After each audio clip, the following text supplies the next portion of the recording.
2 number लथामारियाव थामथि खेब रंजालि बैसागु गेवलां फालिनाय बेयाव गिदिरफोरखौ मान बावनाय आरो उन्दैफोरखौ अननाय होनाय दा आं सानो बे हाबाफारिया जेरावबो दा जादों आरो बयबो बैसागु फोरबोखौ फालिदों आरो गोसो होसारनानै थांनाय समफ्राव जों नुनो मोनोमोन बिदि गामि गामि मोसाना न' मोसानानै आरोबाव बिदि गेवलां फोथाराव बैसागु फालियामोन किन्तु आथिखालाव जेरावबो जों नुनो मोनदों गामि गामि रंजाखांनायनि उनाव आरोबाव गेवलां फोथाराव बिदिनो फालिथायखौ ज' रायजो राजाखौ लानानै माखासे खेलाबो होदों माखासे सोलोंथाइ बिथिङा जाहाथे दावगानायनि माखासे खेला आरो आबादारि आफादा दावगानायनि मान बावनाय जादों जेरावबो दा नोंखायनो बे मोनसे मोजां लामा आरो बेबादियैनो जुदि थांबाय थायो बा थांबाय थागोन आं आसा खालामो आरो जोंनि गेजेराव अनलायलायनाय फैथों बेयाव खैफोद आफोद बिपद दाजाथों आरो फैबाय थानाय समाव भगबाना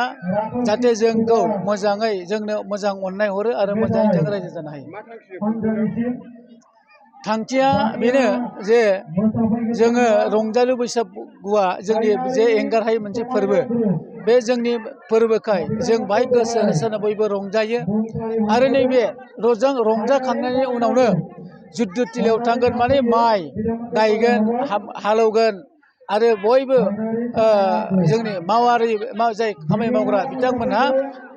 दुब्लि थिलियाव थांगोन बेनिखायनो दा गोसो होसारना रंजानानै एबार बोसोरसेनि जानायनि आरो बेखौहाय फिल्डआव थांनानै दुब्लि बारियाव थांना माइ गायगोन आरो हालौगोन।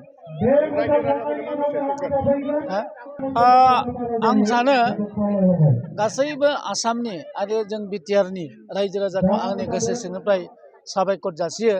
जे बैसागुआव बे बैसागुनि दारै गोदान बोसोरनि जुनै गोदान बोसोरै जोंनि गेजेराव जौगानाय फैथों बाव अनलायनाय फैथों आरो बेयाव नांलाय खमलाय दाजाथों बयनिबो न'खराव मोजाङै संसार जानो हाथों बेखौनो आं खावलायो।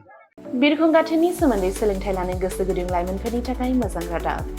गोजान जायगाफोराव थांनानै गोबां रां खरसा खालामना सोलोंथाइ लानांगौनि गोनांथि गैलिया। दानिया उदालगुरि टाउन रामजानकि सकनि हटेल फामि पेलेसनि 4th फ्ल'राव बोसोरसेनि फोरोंथाय होनो थाखाय लोगोआरि जाना आपग्रेड एभिएशन एकाडेमिया नोंथांमोननि थाखाय मोजां खाबु लानानै फैबाय। Cabin crew, ground staff, cargo executive, airport retail utility, airport management आरो हस्पिटालिटी मेनेजमेन्टनि थाखायबो इन्टारभिउ होनो हानायनि फोरोंथाय होयो आपग्रेड एभिएशन एकाडेमियाव।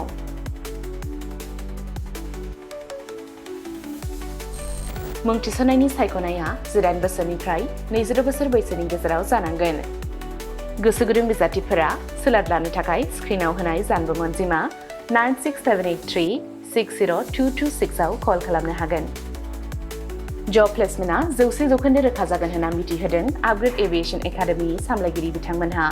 बेजों लोगोसेनो बिरखं दावबायनाय एभिएशन, दावबायग्रा थावनि टुरिज्म आरो आलासि सिबिग्रा थावनि हस्पिटालिटी बे मोनथाम फोथाराव रोखायै खामानि नागिरना होनो एबा प्लेसमेन्ट होनो हागोन होनना रोखा खालामना होदों एकाडेमि सामलायगिरि बिथांमोनहा।